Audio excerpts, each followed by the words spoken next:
Dispatch to all units. This is a third alarm. Switch to the TAC channel.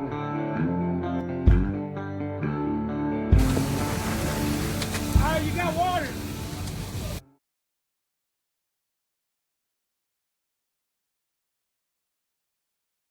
Ladies and gentlemen, welcome to the TAC channel. I'm your host, Heath Meredith. This is the Third Alarm Cowboys podcast. This is a podcast for firefighters. We talk about real life situations, stuff in your states like leadership and promotions, and stuff in your personal life like relationships and finances. You name it, we talk about it. Some things may be a little controversial, but that's real life, and that's what we're going to talk about on this show. Man, guys, what's going on? Been a lot going on around here. I can promise every single one of you did not want to be me yesterday. I packaged over 100 shirts going out to you guys. My shirt lady's been printing them like crazy. We end up having to order some more and really get kind of an emergency order in to fill all these orders and get ready for all the conferences that we have next month. So if you've been waiting on a shirt from me, guys, I've got them in the mail. They're all going out. Some went out the other day, and then I'm putting out another, 100 or something that'll be going out today. And we have a few more that are left that I got to package and get going. I worked on it for about 6 hours yesterday. So lots of good stuff going on around here. We also had our first official Founding Outlaws teams meeting yesterday. Guys, it was outstanding. This is a group of guys that I'm really leaning into hard. They're going to be the foundation for the Founding Outlaws, for the Third Alarm Cowboys, and really start being the foot soldiers and the warriors that are out here being outlaws against what's going on in the fire service today and making things back to where we give a shit again. The meeting itself, we had about 20 guys on there. There was probably another, roughly 30 or so that weren't able to get on. They had either on duty. A couple guys had to jump on and off amongst running calls and stuff like that. And what I thought was going to be, just a little formal, little 15, 20-minute, hey, everybody, this is what we got going on deal turned into like pretty much over an hour of a great conversation. Guys getting to meet each other, guys getting to kind of swap stories and talk about different ideas and really planning for the future. So shout out to all you Founding Outlaws that were on that call and all the guys that missed it. We're definitely going to have another one. It was too good. It was way too good of an experience for it to be a one-time thing. And I can't wait to see what the future holds. That's what I got to say. And guys, before I get going too much, I'm going to go ahead and jump ahead. I got one of our first form drinks in, the Form Energy. This is the new flavor, the Silver Lightning. I'm actually going to go ahead. I just got this out of the fridge. I hadn't had one yet today. So, guys, y'all know that First Form has been one of our sponsors since the very beginning. I reached out to them. I've been using their products for a long time because I love Andy Frisella and the podcast he's had, whether it was the MFCEO or Real AF, and then now he has the Operator Standard. There's just so many lessons I've learned from him as far as business shit, as far as relationship stuff, things I've done in my career. I've been following him since pretty much like 2016, whenever he was still on like Snapchat and shit like that, doing little reels and stuff and talking to guys. And then he's just exploded. And most of you now see him. He does a lot of political type content where he's just ripping people's ass. And a lot of guys know him for that. And they just think he's the angry steroided up guy on, on Facebook or on YouTube, but they don't really know who the guy really is. But I reached out to them. I was like, hey, man, I love the products. I've been using your products for a long time for working out and stuff. I have this podcast where I'm trying to make firefighters better and end up doing a couple interviews with them and let them know what I was all about and what the Third Alarm Cowboys was all about. And they were absolutely just, hell yeah, let's do it. So they've been sponsoring us for a couple years now, really. And a lot of you guys have started using First Form products. You reach out to me, I've helped coach you through whether it's workouts or meal plan stuff or what supplements should you take. And, probably about a year ago, they launched doing the Form Energy, and they actually partnered with Dana White and Anheuser-Busch to come up with some new flavors and really push the energy drinks out there to make them bigger and be available at pretty much every gas station out there now or store. So, guys, with all that being said, if you have any kind of workout goals or stuff like that, use supplements, and you want to really get on some of the best quality, best tasting products that I've ever used, legitimately. I've used pretty much everything that's been out there on the market since high school. And I love First Form. It's clean. I don't feel shitty afterward. It doesn't mess my guts up. And I've gotten great results out of them whenever I stick to my diet and I'm doing my workouts and I'm taking the supplements like I'm supposed to. I've got the best results that I've ever had in my life. Right now, I've been hammered down about, honestly, 2 weeks of having a really clean diet.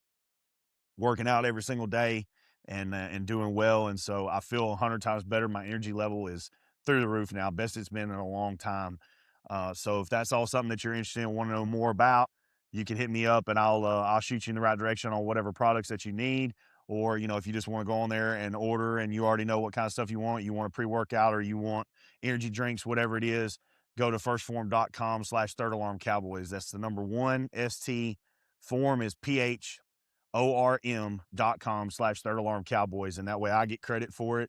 And, you'll be attached to me. I'll basically be able to, to help you out with whatever it is that you order or whatever future goals that you have. And then I get credit for the sale, and that helps fund this entire podcast. So that's how it works, guys. For people that want to know what's up with the sponsors, stuff like that, that's wholeheartedly, that's what it's all about is being able to have good stuff that's going. And First Form's been awesome to me. Andy Frisella and that whole team has been awesome to me. So I can't thank them enough. Guys, like I said, we had our first Founding Outlaws meeting yesterday.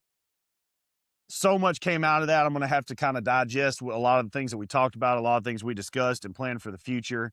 But overall, what I genuinely can say is it was very reassuring to me to have people literally from coast to coast that were on that call of all different walks of life. They were, guys, females, everybody's guys to me, but we had males, females on there, firefighters, chiefs, volunteers, career. It didn't matter. Everybody was on there and has a love for the fire service and loves for the community.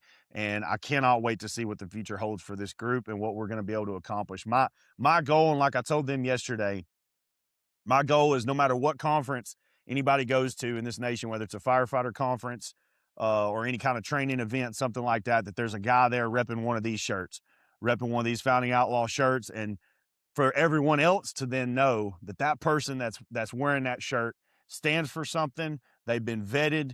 They're not full of shit, that they're a solid motherfucker, and that that person is going to have your back in any type of incidents, whether it's a fire related deal or family related deal. That you can rely on that person to step up and help you and have your back as a firefighter, and that person genuinely cares. That's my ultimate goal.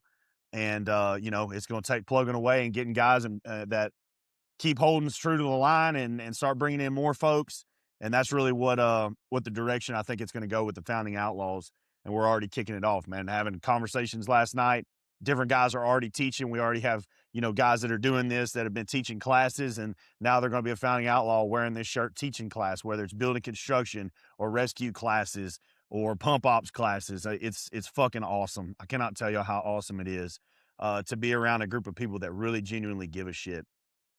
Another little wrap up, letting y'all know stuff's going on. It was Valentine's. I hope all of you that were, married and got a Valentine, y'all did something special and had a little fun. I know a lot of guys were probably working, but it is what it is. We went over to Louisiana and got some crawfish and had a good time. It ended up raining its ass off, but luckily we were inside. We had one of the indoor seating spots at the restaurant we were at, so we didn't get flooded in. But it was a great time. I really enjoyed it. My wife and I don't always get away and without the kiddo, without the baby mostly. And so we were able to do that and really had a great time doing it. So other than that, guys, I got a lot of stuff I got to do today. So this episode may not be as long as normal ones, but there's been stuff that's been on my mind that I want to get across to you guys and give you guys something to think about. Some of it I was already kind of planning in my head about what I wanted to talk about. And then after having the Founding Outlaws meeting yesterday, they gave me more ideas on some of the discussion that we had. And I'm like, hell yeah, I've got to share this with everybody and get everybody thinking, or get everybody fired up, get everybody pissed off, really piss some chiefs off, because that's what I'm good at. And, it's funny. In the conversation yesterday, there's a couple guys that were even on the call that are chiefs. And they were like, yeah, we're some of the chiefs that Heath beats up, but we've listened and now we've been put in these positions of leadership in our department. And so now we're heading in this direction. And it's hilarious to me that the people that you think would hate you listen to you. And then the people that you think would support you shit all over you. And it'll really make you start kind of thinking about who you have in your corner. It'll make you start thinking about, your direction and the things that you want to do and want to accomplish, because having goals is great. Having a direction is great, but you never know when a curveball is going to come your way. And so I've really learned and kind of thought over the last few weeks about the curveballs, about the different things that can go on in your career and your personal life, and just how you handle those type of situations. And man, I got a phone call last night. I'm gonna give a shout out to him. He listens to the show whenever he's not bowed up. But Jacob gave me a call last night, and it was so awesome to get that phone call. Uh, to get a phone call from a guy that actually genuinely gives a shit about you, cares about the fire service, but cares about me as a person. And we talked a lot, had a lot to say, both of us, and planning for the future, and checking in on each other and all that kind of stuff. But we talked a lot about what people do to each other. And obviously it's no secret, all the social media stuff, and that kind of caught a lot of people and kind of off guard. And he was fearful that, by he's being busy. They've been at an awesome conference this past weekend and stuff, and him and Mike, and there was a whole group of guys that were there that everybody's just been busy. I mean, everybody's been busy, and I didn't feel like he had, turned his back on me or anything like that. That was never a thought, but he wanted to make sure that I didn't think that.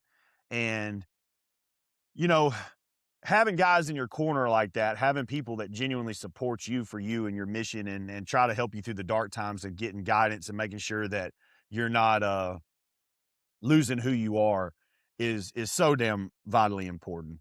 And it was great to get that phone call. It was a lot reassurance. I don't always necessarily need reassurance because I'm pretty much who I am no matter what. But the fact that I've always, and I said it even when everything went down, I don't ever want anybody attached to me to get hurt for the things that I do and say. That's always a concern that I have. And so, hearing it from a guy that has always been in my corner, especially with this podcast and stuff like that, to hear like, hey man, you're not, that what you're doing is right. Keep sticking to what you're doing. That was so reassuring. It was awesome. And that's stuff that a lot of us need, guys. There's people at your department, there's people in your family, there's people that all around you and stuff that are trying to do right. They're trying to do the right thing for the world, for the fire service, for their families. And sometimes people just need to be told, like, hey man, you're fucking doing good. You're doing good. You're headed in the right direction. And then other times you have, like my wife and I talked last night, there's other times that you'll have in your life where it's a lonely fucking road. It's a lonely road. And I don't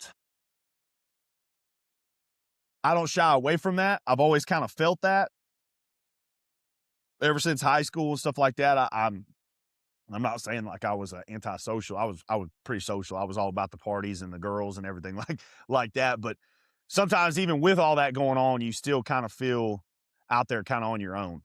Especially when necessarily activities that are going on around you don't necessarily agree with. Uh, Things people say, things people are doing. Yeah, you may be present for it. Yeah, maybe, fun or haha at the time or something like that, but it's still not necessarily, it doesn't rub you the right way. And so you kind of feel alone in a lot of that stuff. And I felt that especially in my career. In my career, I have always felt like out on a fucking island by myself, whether it was because of the performance that I believed firefighters needed to have, or the conduct of firefighters that they needed to have, the the way administrations treated people, coached people, brought people up, however you want to look at it. There was just always like, man, it just always bottom line, it always kind of violated what I fucking believed in. And the best thing that's come out of this Third Alarm Cowboys deal is to understand that for me, hey, you're not alone. Obviously, that's been a big portion of it. And it's a big portion for a lot of guys that to know, like, hey, I'm not alone in these fights. I'm not alone in these struggles. This same shit has happened to another guy at another department. It was wrong there. It won in court over there that it was wrong. So now over here at my department, I can sigh a little bit of relief to know that I'm not alone in this world on shit. And that's something that has always been kind of outstanding. And then in talking about it and trying to process everything that goes on in your career, and basically how, bottom line is, guys, is all the shit that I've been through in my career has set me up to a point where I can be this guy to do this platform, to do this podcast, to start this business, to actually have the content to talk to you guys. And it wasn't fun at the time. And I was very, very angry for a very long time, and, had health problems, had, you name it, all kinds of shit that went along behind the bullshit that I put up with in being a damn firefighter in today's fire service. And it's not supposed to be like that. It's really genuinely not. And I've done my best. I've gone through different times of this podcast, whether it's absolutely motherfucking people, to trying to coach people, to trying to diagnose and solve problems. I've rode this roller coaster like this throughout this podcast, and a lot of you have rode it with me. But ultimately, guys, what I've decided, what I've figured out is the fire service in a lot of aspects is lost as fuck. And you guys out there that are feeling lost, you guys out there that feel like you don't have a home, like you feel like you're alone and shit like that, you're really genuinely not. The leadership of the fire service is fucked as a whole. Yes, there's great chiefs out there. Yes, there's great departments out there. You have pockets of places where things are outstanding. But as a whole, the direction in which we're going, or some people are trying to take us, I don't feel like we're going that way, because you wouldn't literally be having conferences in every fucking region of this country. I mean, there's a conference every weekend, guys. Every weekend somewhere there's a conference, because firefighters that are coming into the ranks, firefighters that are still riding a truck, have a desire to learn. They have a desire to give a shit, and they want to be better. They want to be better. The problem is, and where the lack is the people at the top are only in this shit for themselves. And they don't have any idea of the pulse that's going on at the ground level. That I can tell you that in my conversations of it. Just, there's so much, it's such a complex issue. Ultimately, what it is a lot of ego. And that's coming from a guy with a lot of ego. But there's a whole lot of ego. There's a whole lot of rewriting, and this is where we're going to get into more of the meat and potatoes, if you will, of this show, is talking about policies. There's more effort that goes into writing policies than there is to go into learning the fucking job. From about 95% of the fire service leadership, they spend more time writing policies than learning their districts that they're in charge of, than learning the men and women that they're in charge of. They spend all their effort trying to copy what somebody else is doing at some luncheon or conference that they heard about, that don't even know if that idea will work for their own department, but they spend more time in that office and do not have a pulse on their own fire departments. And that's everywhere. That's fucking everywhere. Places I've worked, full-time and part-time, you don't see the chiefs with the guys. You don't see the chiefs even trying to learn what the fuck's going on. They're not running calls. They're not coming and eating lunch with the guys. They're not including the guys in board meetings. They have no fucking clue what is going on within their own department. And the only metric that they have that they're trying to live up to is what the next chief over is doing. And that chief doesn't have a pulse on what's going on. And then that chief is getting it from the next chief. And it's just chief after chief after chief stealing ideas and copying each other, because they're all in a race to try to outdo each other. And none of them have a clue what's going on the ground level of the guys that are riding the fire trucks. Every now and then, you'll run across a chief that's still active within operations, that still has a true open door policy. This is my favorite, guys, and strike me down if I get in trouble for this, but most chiefs will put out there in their policy, we got an open door policy. And yet they're in an administrative office that you got to have an appointment to get there, or they're over at City Hall in the city building where the doors are locked and you got to be let in by a receptionist. Then you got to go check in and say, well, I'm here, such firefighter. I'm here to see the fire chief. And they got to see if he's about. That's not an open door policy. If I can't walk in your office and say, hey, chief, you got a second to talk? Then your open door policy is a bold-faced lie. That's not an open door policy. If I have to make an appointment to talk to you, if I have to make an appointment to go to administration, that is not an open door policy. That's a lie. And then you wonder why you have no pulse on what's going on within your fire department. You know, and I get it.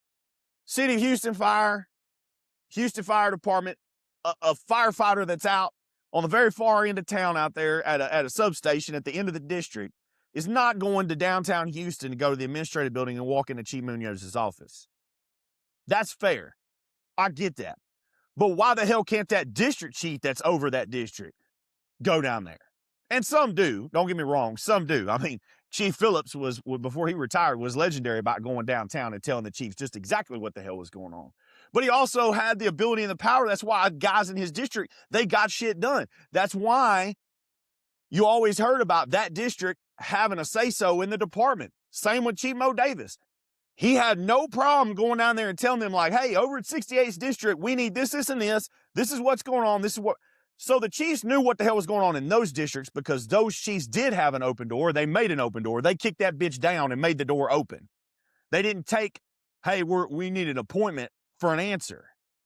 But your smaller departments, you know, the chiefs are so caught up in their own bullshit that they don't really even know what's going on. And then to top it off, they're just writing policies after policies after policies to try to command the department without even knowing what's going on in the department. It's a weak form of leadership that tries to say, just because I put this piece of paper over here says you have to do it like this. You know, and it doesn't work. It doesn't work. There's no policy that's a end-all be-all for any fireground incident. We used to talk and discuss, you know, well, SOPs and SOGs, you know, they're guidelines and procedures to give you a framework of how to handle something on the fireground and stuff, you know, so you could deviate if you need to get things done. They're just a guideline. Okay, yeah, they're a guideline. Okay. Since when did we need a million fucking guidelines? Oh, since we started hiring a bunch of people, they don't have a fucking clue what's going on because academies suck. They're not teaching people valid information anymore. So the firefighters that you're getting in can't even take a damn blood pressure or pull a cross lay or catch a hydrant. So we got to put paper. We got to do a guideline to teach a guy how to do this. Since we started promoting people, they don't have a fucking clue what's going on. They need to follow a guideline. Because if they had 10 years riding backwards at this department, or they had whatever, I'll be even nicer. Because to be in the officer seat, when I started, you usually had to have 8 years in before you were even qualified to test for captain. So say you had 8 years in somewhere busy as shit. By the time you had 8 years in, you didn't need a guideline to tell you how to pull a cross lay.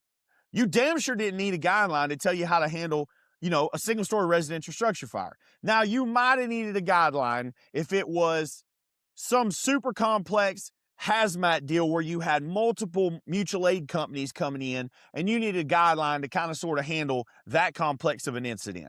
Okay. But your regular shit, guys just handled it. They knew what to do.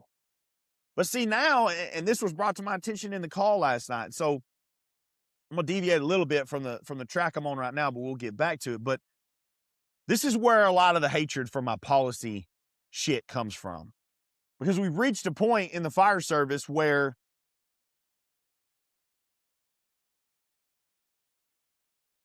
there's no brotherhood in most of the fire service. Guys talk about it. Guys go drink beer. Guys get bumper stickers like the IFF or Fools chapters and shit. And they think that that's going to compensate for the brotherhood. And at the same time, you have people complaining about the decline of culture. I can't tell you how much I've heard. Man, the culture here sucks. The culture here sucks. The culture here sucks. I've heard that for years now. And yeah, I'll agree with you. The culture as a whole across most of the fire service fucking sucks. It all comes back to one thing. It's who we're hiring, character-wise. Y'all heard me say that before. It's how we're bringing people in and what we're teaching them.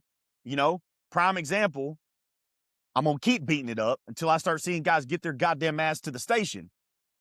We teach guys, you're not getting paid to be here till 6 o'clock. Don't get here till 6:01. That's when you go on the clock. That's when you should have your gear on the truck ready to go. Because that's what policy says.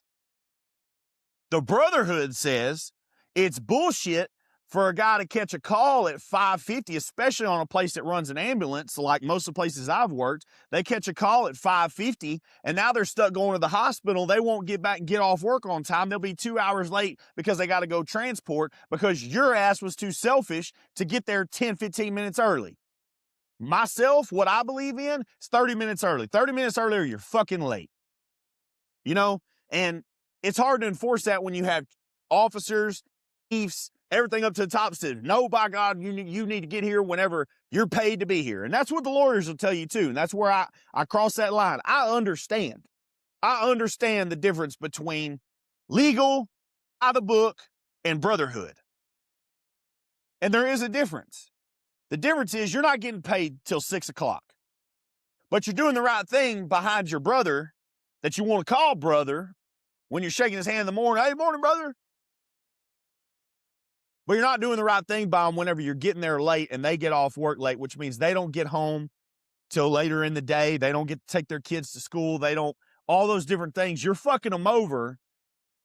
But then you want to know why the culture's bad. That's where it starts. Getting to work early and making sure your guy doesn't catch a late call is where it all starts. That's the foundation. I believe in that.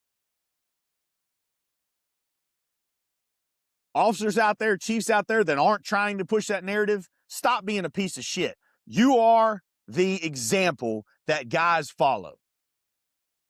And no, you're not getting monetarily compensated for it. But guess what? You got 3-4 shifts in your department. If every single one of those people gets off their ass and gets their ass to work on time, gets their ass to work early, you're getting off early too. So it's a trade-off. It all evens out. It's a trade-off. If people do the right thing comes back on you. That's a true brotherhood thing. That don't take a fucking policy to know.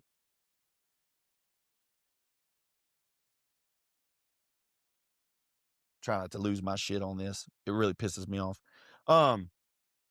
Last week, talked to a friend of mine. He interviewed for a pretty well-known department in the state of Texas. Localized it a little bit more because I just don't give a fuck. DFW area. Massive area, tons of money, a lot of growth going on. A lot of great firefighters coming out of that area. My buddy did PAT test, written test, all the bullshit, goes to his interview. Dude's got several years in the Houston area working, fighting way more fires than half the motherfuckers at that department will ever see in their career. Solid candidate. If I was a chief, I'd hire him on the spot. Hands down. Dude goes and does his interview, and the entire interview is basically around policy-styled questions, administrative-styled questions. Would you do this if it violated policy? Would you do that if it violated policy?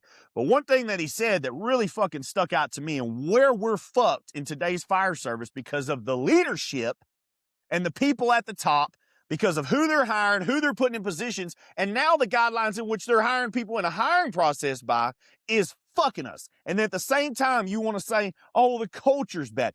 I'm giving y'all an absolute example right here why your culture in the fire service is fucked. So listen up. My buddy's doing this interview, and they ask him, and I'm paraphrasing a little bit because I don't remember exact wording, but if you were on this interview panel, you'll fucking know exactly how you asked the question, and I can tell you this, fuck you. That's what I can tell you. They asked him if his partner on the truck was going through some custody stuff with his kids, and the only time he got to talk to his kids was in the morning time for, 10, 15-minute window in the morning time, but it happened to be during the policy time period in which we're supposed to be checking off trucks. Would you allow your partner to go talk to his kids and you cover for him and do the work on the truck check? Or would you remind him that during that time is a violation of policy for him to be doing personal business and handling that stuff rather than checking the truck? Of course, my buddy, because he is one of the guys that genuinely believes in being a firefighter, he's a legacy firefighter. This is a family business to him, and he was raised in a fire station, just like I was, just like many of you were. And So he said, no, absolutely. If that's the only time he gets to talk to his kids during the day because of the custody stuff that's going on, I'm going to let him go talk to his kids for 10, 15 minutes. And then when he's done, he can come back and help finish checking off the truck. So you'd be okay with him violating policy to be able to do that? He's like, well, I don't look at it that way. I look at it as taking care of a brother because it's important that he gets to talk to his kids in the morning.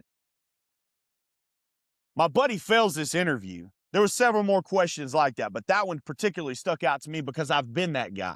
I've been that guy that was going through a custody deal where it was court ordered. I got this long of a window to talk to my kids.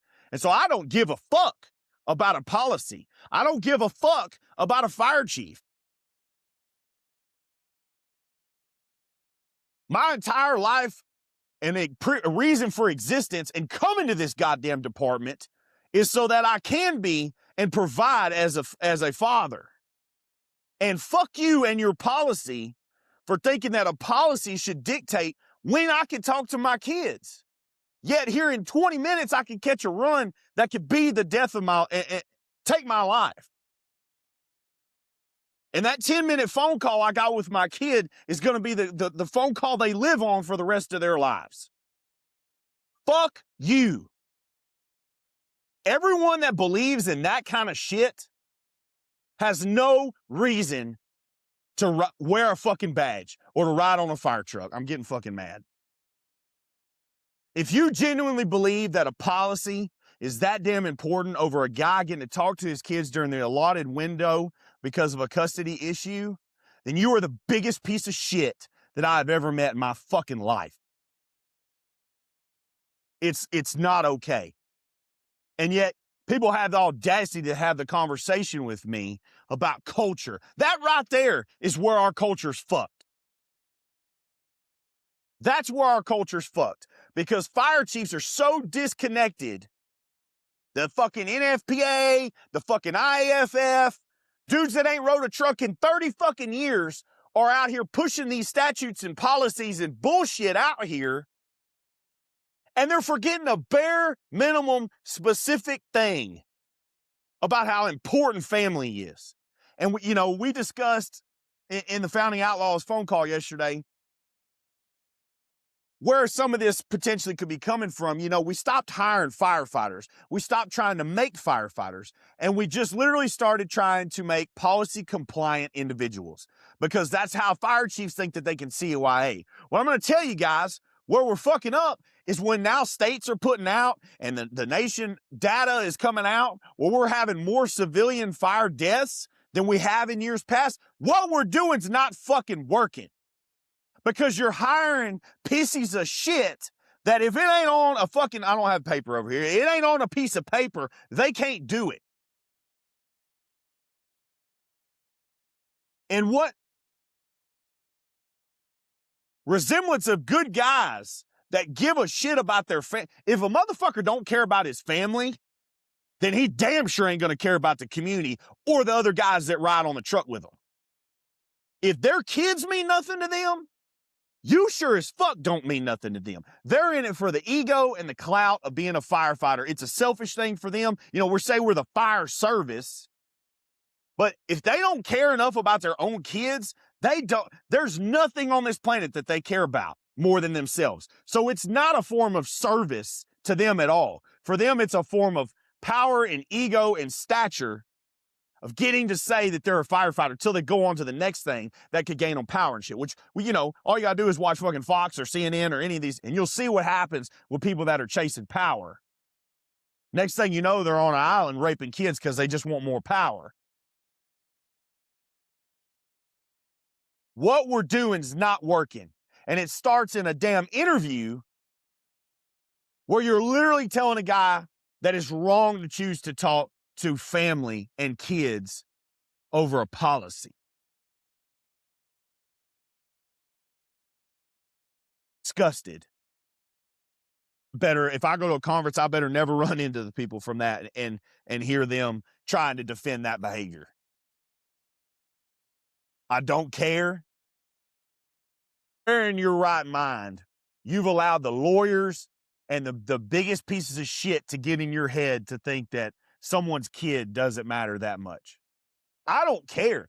Guys, I'll tell y'all, when I was an officer and guys were having some marriage issues because we worked at a department that had insane turnover rates, so they mandatory people almost every fucking day. So guys would work a 48 hour, 24 off. We're supposed to be 24 on, 48 off, but we got held and held and held. So yeah, naturally, when you're always at work 6 days a week, that's going to create marriage issues. I would tell guys like, hey man, tell your wife to come eat dinner.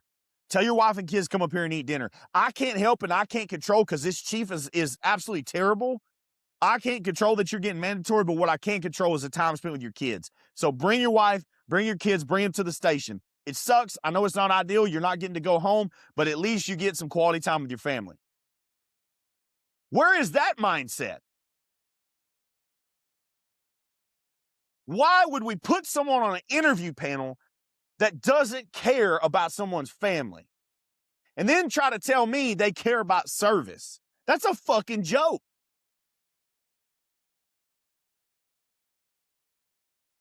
This weekend, yesterday actually, was the 25th anniversary of Dale Earnhardt. All you boys from the South, all you NASCAR fans, you'll know, like, we grew up on Earnhardt, man. I wasn't a huge NASCAR guy, but everybody knew who the hell Earnhardt was. He was fun to watch. The documentaries and stuff have been hitting about him the last year, but they dropped the new one yesterday. I just actually watched it this morning. But, you know, as a kid, our time period, a lot of you guys out there that are in your 30s or maybe in 40s at this point, but you'll know, like, in our time period of our childhood, we had Earnhardt was huge. Michael Jordan was huge. Kobe Bryant, huge. Nolan Ryan, huge. The list goes on and on of who these superstar athletes were. And yet, now when they talk about them, they'll say, well, there'll never be another Jordan. I heard on the dot, there'll never be another Earnhardt. There'll never be another Nolan Ryan. They'll never be. And to the contrary, I actually believe differently. However, I believe that the fucking policies in all of those different genres are what's actually preventing another one of those. Because, see, you'll never convince me, and in watching and studying about all these guys, I can tell you, Dale Earnhardt didn't give a fuck about a NASCAR policy. Dale Earnhardt believed in fucking winning. That's it. Rubbin's racing, get the fuck out of my way. You get in my way and I'm going to put you in the fucking wall and I'm winning. That's how he built his name, the Intimidator. Nolan Ryan. Nolan Ryan is one of the most, if not the most, accomplished pitchers to ever play the game of baseball. And he broke every fucking policy that there ever was. Now they got pitch count rules. Now they got, you know, all these different things. Yeah, no one could ever pitch as many no-hitters as him. No one would be able to do it now because of fucking policies. Because they don't care about the players getting to be the best anymore. It's about the fucking policies or the organization or the league that they're in. You know, you watch the Last Dance. They put that policy on Jordan whenever he broke his foot, and they could have won probably more championships and stuff had they not let him restricted his time. The only saving grace is he ended up getting to go and finish school.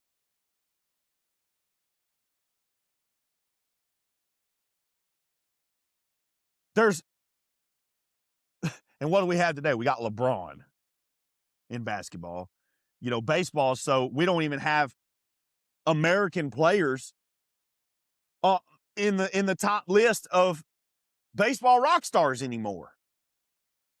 We got, you know, Hispanic, Latino, and Japanese players over here kicking American players' ass because American players are so wrapped up in policy type bullshit from the time that they're little kids all the way up. Our system sucks.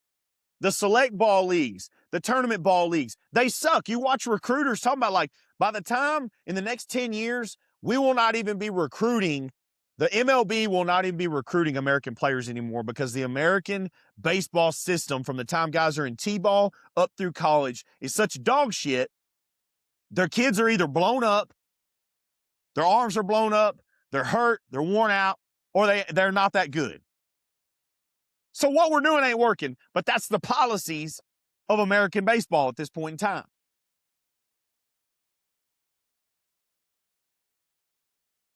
These guys that we looked up to be legendary, they say cannot be replaced. There'll never be another. And yet, technology of health, science, nutrition. I mean, obviously mechanical stuff. Everything is way better now than it was in the 80s and 90s. Supplementation now, people's muscle mass, people's recovery time, people's ability to, like, their bodies, as far as athletes go, their bodies can be way stronger and be able to accomplish way more now than they did in the 90s, but they won't allow them to do it because they're not hiring the person anymore. They're hiring a data sheet number. They need to do something for this long, and then they cast them aside. You know, you got like a Tom Brady over here. Nothing about him was policy. And I'm not even a huge Tom Brady fan, but you can't deny his ability to play the game of football. His ability to move the ball down the field. I mean, if you got 60 seconds left on the clock in the fourth quarter and they're down by one touchdown, Tom Brady can get it done. He can move 98 yards in 60 seconds to get it fucking done. That's not policy. That's an outlaw. Jordan was an outlaw. Dale Earnhardt, damn sure an outlaw. And yet they said, I saw in the documentary I watched this morning, his merchandise is in the top 2 still most sold NASCAR merchandise recognized names in the world. And it's been 25 years since he's been dead. So you guys out there that are trying to wrap your mind around, like, these policies, this department's attitude, the department culture, the mindset here is straining everything I believe in. Be that fucking outlaw then. Because I'm telling you, when somebody's house is on fire and somebody's baby is inside that house, those homeowners don't give a fuck about a policy. They do not care.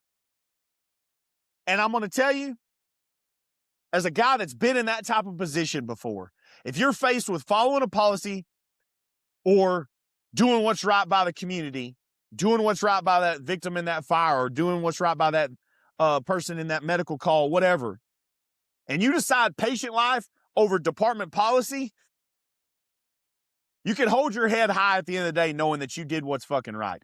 It may cost you some disciplinary shit, but I can promise you can fight it. And then you also have the backing of the community. When you let the public know, like, hey, man, I got fired because I saved that baby,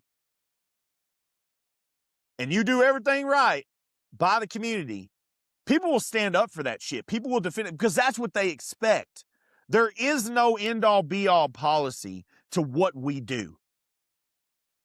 Fire chiefs that believe that there is because they've never done the job. And I'm convinced of that. The more of these chiefs that I meet that are highly policy-driven, that is their way of compensating for what they did not do in their career. And it's their way of restraining you from doing something great in your career. You know, the biggest way to prevent another Nolan Ryan from happening is putting pitch counts on pitchers. You'll never be able to do it now. Whenever they put you on a pitch count and says you can only pitch 80 pitches a game, you'll never be able to do what Nolan Ryan did. And most of the time, the people that are going to put that on you is some jackass fucking fat-ass fucking manager up in the press box that didn't even play ball, that inherited this because his daddy bought the fucking team and made him the general manager. Guys, that's what we're dealing with. I hope you all can understand that.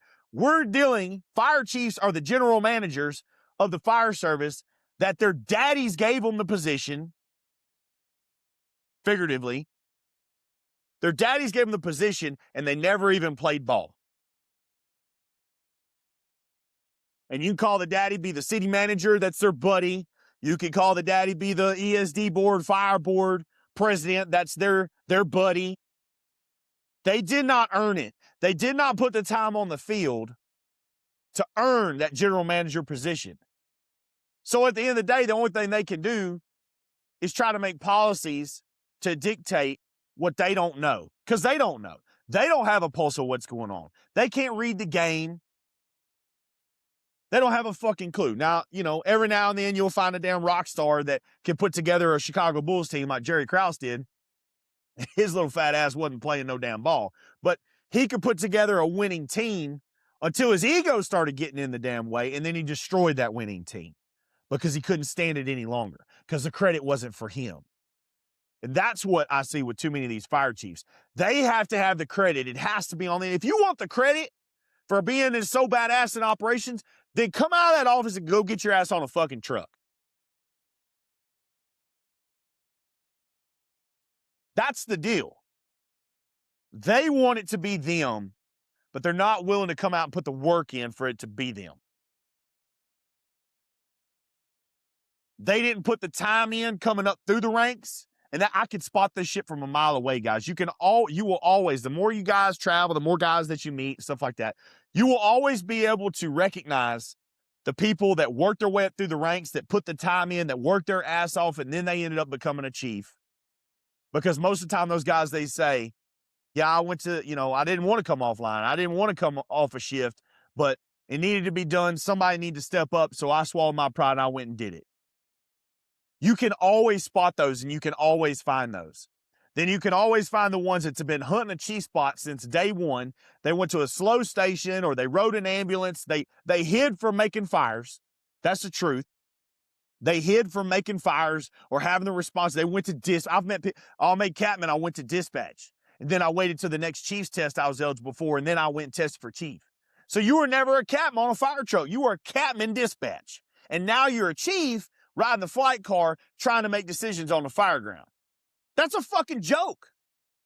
But as a fire service, we have no real path and guidelines that says you have to fucking do this, this, and this before you can get cross bugles. We should, but we don't. You want to talk about policies? That should be a fucking policy. But it's never going to be, because it's just like with Congress. How is the Congress going to pass a law for term limits? They're not going to pass a law against themselves.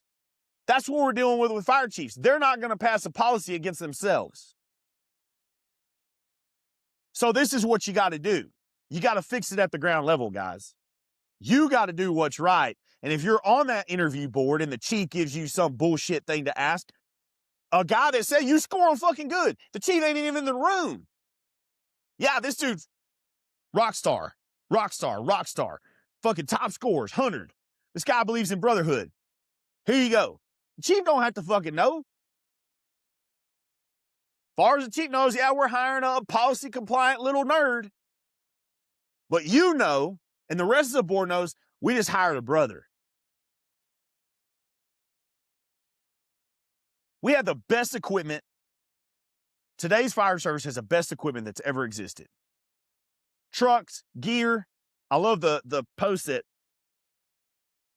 Romagus and all them guys have been sharing. I saw it, but basically it's an old school picture of three guys wearing their day coats, old school traditional helmets, no air packs, and it's an old school. It's like a sketch piece of art. I think it's a painting, and they're flowing water. And basically the caption said something to the effect of, interior attacks created the need for air packs,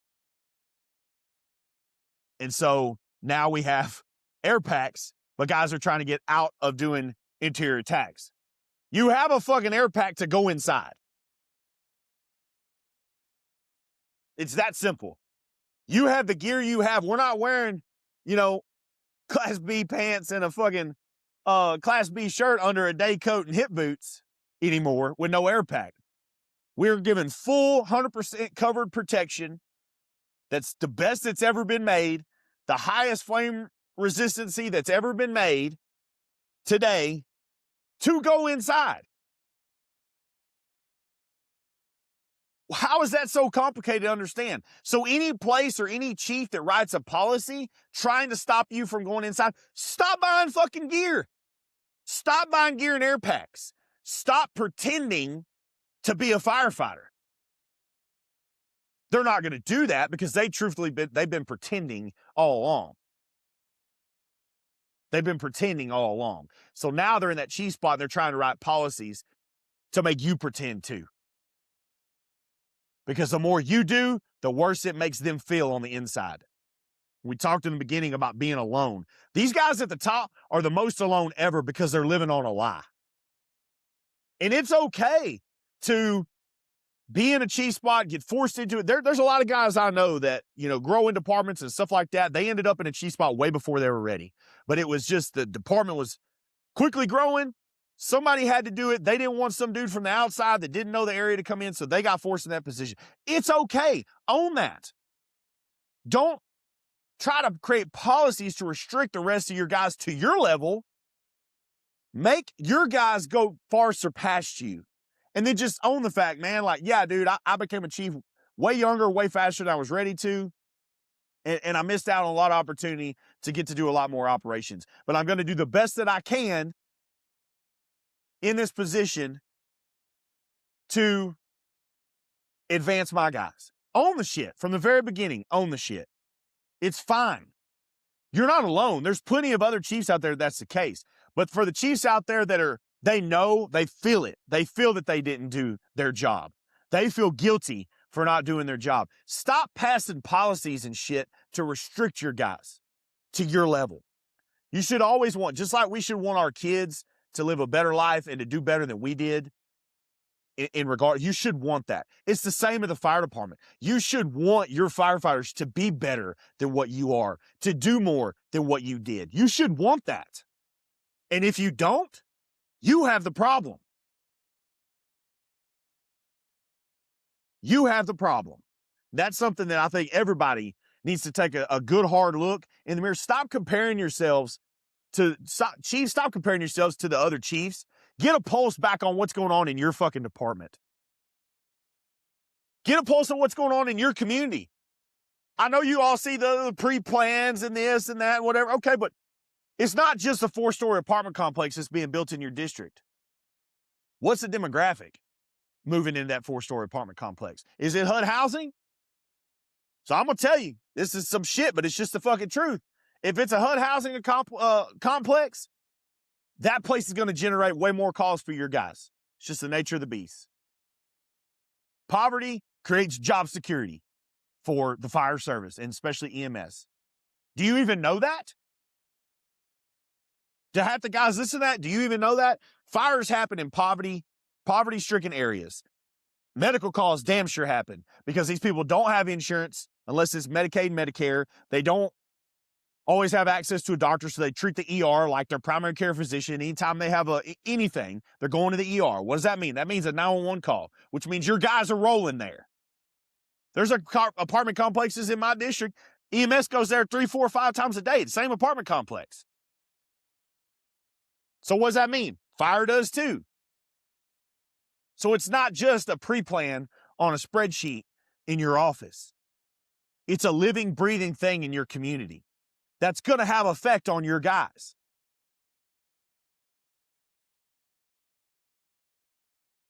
We have to get out of the mindset of thinking that policies dictate the entire fire service. They do not. Our community's needs dictate what our department is required to do. Some departments, you may only do PRs. You may only do med calls at fancy ass houses and shit like that. Other departments, like mine, where you're in the hood and stuff, you're going to run a lot of calls. It's different. You can't have a policy that fits everything.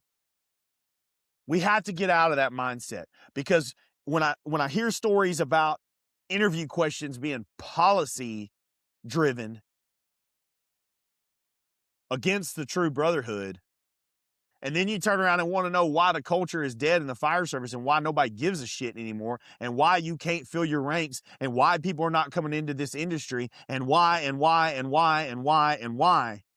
It's you. It's you. People do not want to come into an industry or stay in an industry through retirement for a place that's dead. The culture's dead. The brotherhood is dead. The love is dead. The sense of purpose is dead. The sense of service is dead. It's dead. People do not want that, and people will never want that. We have a generation, guys. I'm going to tell you, we have a generation that's coming in that, I'm a millennial by my birth year. I wasn't raised that way. I was raised out here. So I wouldn't consider myself a normal millennial. But, the guys that are all our chiefs right now are all, whatever, Gen X, I guess. The generation after the boomers. Some are still fucking boomers. But throughout y'all's time period, The economy was always decent. There was, a couple little crashes and stuff for, like the oil embargo and things like that. But overall, it was still kind of localized because you didn't have social media. Guys, I'll tell you straight up, I got to thinking about it the other day because I saw a reel. Like millennials, my generation, we lived through so many crises in our lifetime that money doesn't mean a whole lot. Staying at a department or having loyalty to an employer is non-existent anymore. The list goes on, guys. The list goes on of all the things, whether it's, the 2008 recession caused by the banks, whether it's 9/11, whether it was, what do they call Y2K, the 2000, when everything, crisis after crisis after crisis for fucking Iraq, Afghanistan war for 20 years of my life. That was going on. 20 years of my 35 was war. Guys, I don't know how to explain this to you, but people of my generation and younger have lived with all this chaos and all this insane shit so long. We don't give a fuck about the things that you older people would. Boomers are greedy as fuck. They're greedy as fuck. They've set us all up for failure economically. I saw really basically, just work harder. Yeah, okay, work 100 hours a week, just work fucking harder to buy some shit from my grandfather's generation that y'all got for nothing or you inherited it. Whole other story. But literally, it's been thing after thing after thing after thing. So what I'm saying out with all this is all the chaos that most of us have lived in, all this shit. Guys now are just looking for a sense of fucking purpose. They don't care about the money. They want to be valued. They want purpose and value, and it ain't money. And any fire chief out there that can take their mind out of a policy handbook or take their mind out of, well, I'm giving the best benefits and the best pay in the county. If you could get that bullshit out of your mind, because that's how y'all think.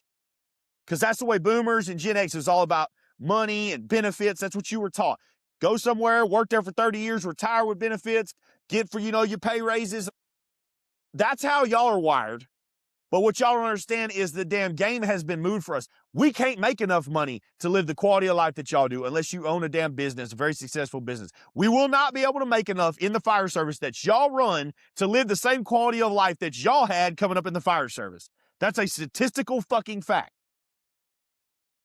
The things y'all bought, the house size, square footage you were able to afford as a firefighter, we can't even buy a fucking RV for. Why that's so hard to comprehend for the older generations, including like my parents, I do not understand. But that is the truth. A vehicle that you guys would have bought when you were a firefighter is now $70,000, $80,000 for that same vehicle. You buy a Chevrolet, extended cab, 4-door Chevrolet pickup, if you would have bought in the damn 90s, compared to now at a ratio for your salary versus your monthly notes, we can't do now without working a second job.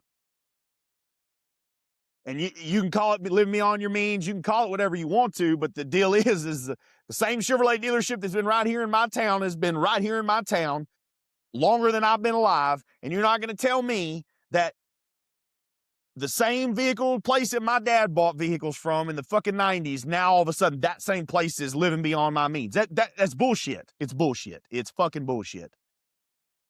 The goalpost has been moved so far ahead. What I'm trying to explain to y'all is the money ain't buying people. The benefits are not buying people. What's going to buy people to come to your organization and give a fuck is, for one, you giving a fuck, but then creating value and letting these people have a true purpose.